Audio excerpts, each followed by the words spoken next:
얼마 전에 한 분이 이런 문의를 주셨습니다. 목사님, 궁금한 게 있습니다. 하나님은 머리털까지 세신다고 하시는데 왜 사람에게 좋지 않은 일이 생길 때 막아주시지 않습니까? 또 후진국에 굶어 죽는 사람들이 많은데 왜 사랑의 하나님이 이들을 도와주시지 않으시는지요? 너무나 궁금합니다. 라며 문의를 주셨습니다. 또 몇 주 전에도 이와 비슷한 질문을 주신 분이 계십니다. 목사님, 왜 아프리카 같은 곳에 사는 사람들은 못 먹고 못 사는데 왜 하나님은 이런 사람들을 그냥 두시는지 궁금합니다. 라며 질문을 주셨습니다. 이번 시간에는 이 질문들을 중심으로 우리는 크리스천으로서 어떤 관점으로 세상을 보아야 하는지에 대해 함께 나누기 원합니다. 그렇다면 여러분, 우리 크리스천들은 앞에서 질문한 내용에 대해 어떤 기독교적인 세계관으로 이러한 것을 보아야 할까요? 여러분, 우리가 이러한 것에 대해 알기를 원한다면 먼저 알아야 할 것이 있습니다. 그것이 무엇이냐? 그것은 우선 하나님에 대한 잘못된 오해를 버려야 한다는 것입니다. 앞에서 질문을 주신 분들은 왜 후진국이나 아프리카 같은 곳에 굶어 죽는 사람들이 있는데 왜 하나님이 이런 사람들을 그냥 두느냐고 질문을 하셨습니다. 그럼 여러분, 정말로 하나님이 이러신 분이실까요? 전혀 그렇지 않다는 것입니다.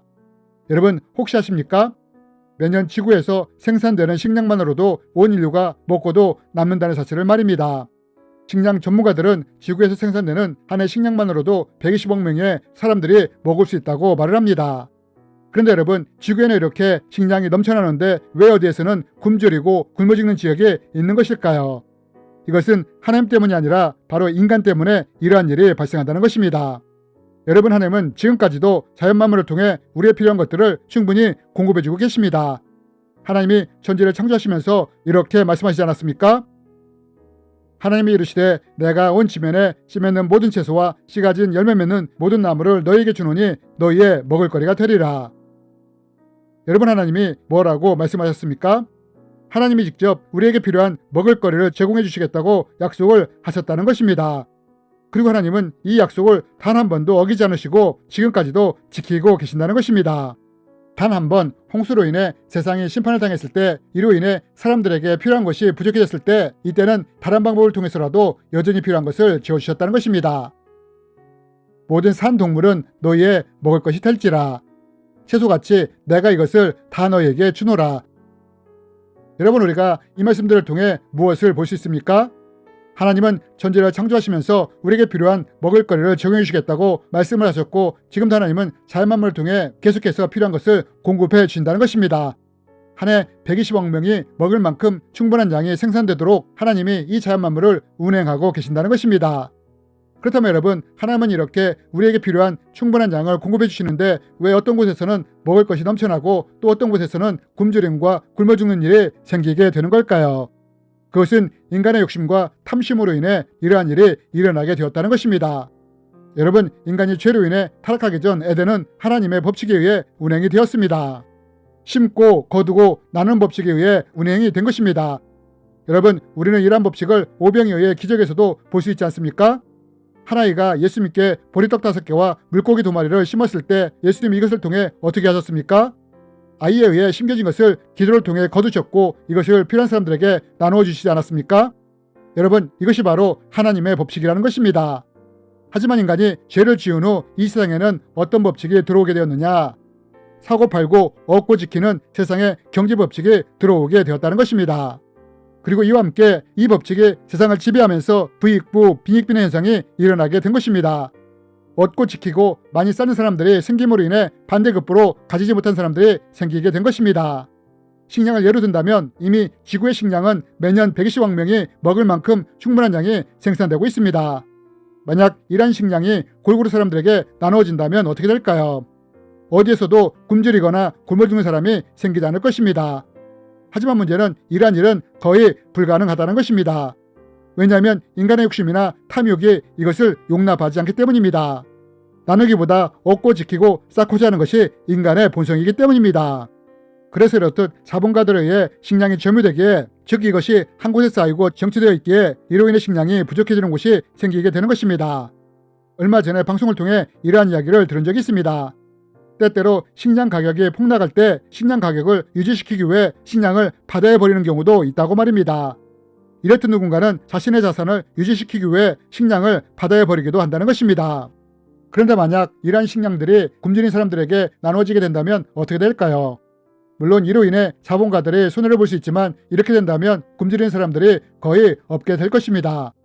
그러나 자본가들은 손해보는 이러한 일은 절대로 하지 않는다는 것입니다. 그래서 세상이 사고 팔고 얻고 지키는 법칙에 의해 움직이기에 어느 곳 누군가에게는 부나 식량이 쌓이지만 다른 곳에서는 부나 식량이 부족하게 되는 일이 발생하게 되는 것입니다. 그리고 이런 이유들로 인해 많은 문제들이 생기는 것입니다. 여러분, 하나님은 이미 하나님이 창조하신 자연 만물을 통해 우리에게 필요한 것들을 충분히 공급해 주시고 계십니다.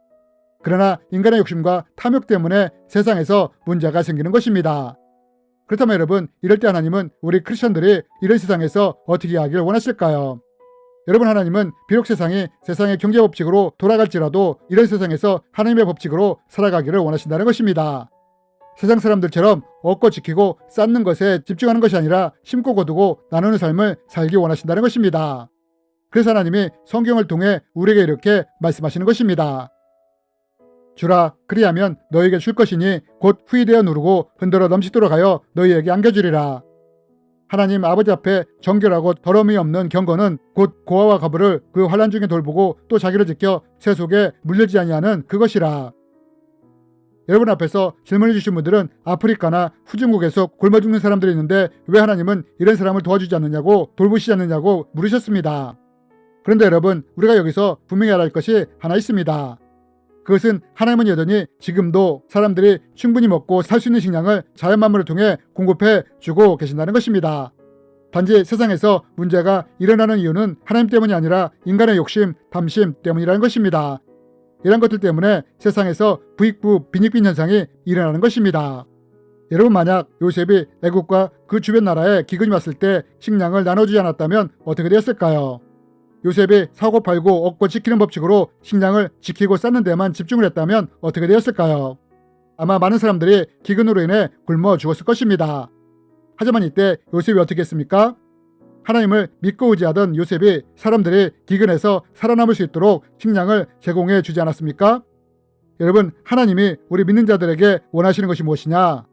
세상은 인간의 욕심이 없어지지 않는 한 사고 팔고 얻고 지키는 법칙에 의해 움직일 것입니다.